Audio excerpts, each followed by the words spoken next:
All right, so today we're really going to dig deep into a very specific passage, John 20.1a and 2-8. Right. And it's that story of Mary Magdalene discovering the empty tomb. Right. We're going to kind of unpack all the details and symbolism and just see what we find. Yeah, it's a very intriguing passage for sure. Yeah, it starts with that line, early on the first day of the week. It's almost like the author wants us to really picture how early it was. Yeah. So why the emphasis on how early she was there? Well, I think it definitely suggests a sense of urgency, maybe even desperation. Yeah. Visiting a tomb so soon after a burial Right. wasn't typical in Jewish tradition. So her actions point to just intense devotion to Jesus. Yeah, she wasn't just mourning, she was driven to be there. Absolutely. But there's more to it, right? Yeah, I think so. Like, what else is going on there? I mean, it connects to a larger theme in the Gospels.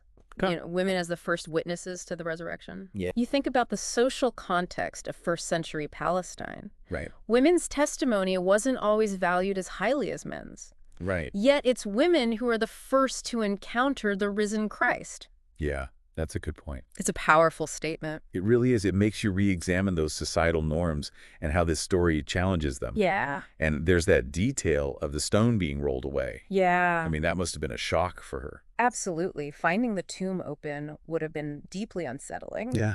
Tombs were considered sacred spaces. Right. And tampering with them was a serious offense. So she sees this open tomb, and then what does she see? Well, not what she or anyone would have expected, right? Two angels, dressed in white, sitting right where Jesus' body should have been. And angels in that time weren't just little cute cherubs.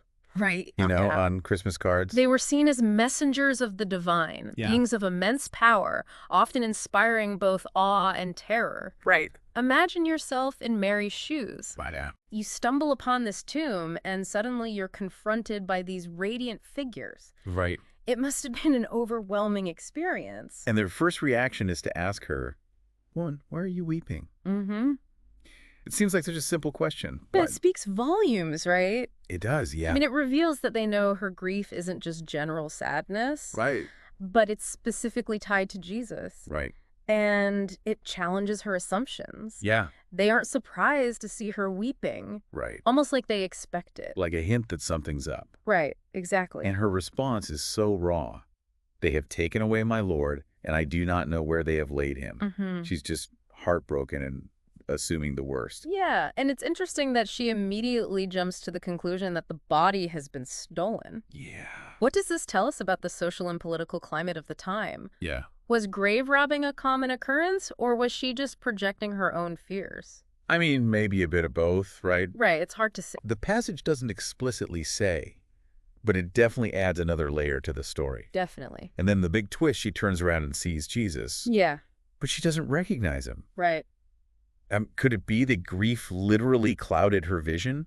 I think that's certainly possible. Yeah. Grief can have a profound impact on our perception, but it could also be symbolic. Okay. Representing the difficulty of recognizing truth, especially when it challenges our expectations. And this abrupt ending, it feels so intentional. Yeah. It's like the author wants us to wrestle with the same confusion and uncertainty that Mary's experiencing. Yeah, I think that's a fair reading. Yeah. The author leaves us hanging, inviting us to grapple with the same questions that Mary's facing, forces us to confront our own understanding of faith, grief, and the nature of truth. Yeah. And it pushes us to keep reading to discover what happens next. So we have Mary Magdalene, driven by devotion and grief. She encounters an empty tomb, angelic messengers, and this mysterious figure she doesn't recognize. It all points to something extraordinary happening, even if it's not fully understood yet. And I think that's the beauty of this passage. Yeah. It captures the raw, messy, and confusing nature of faith. Yeah.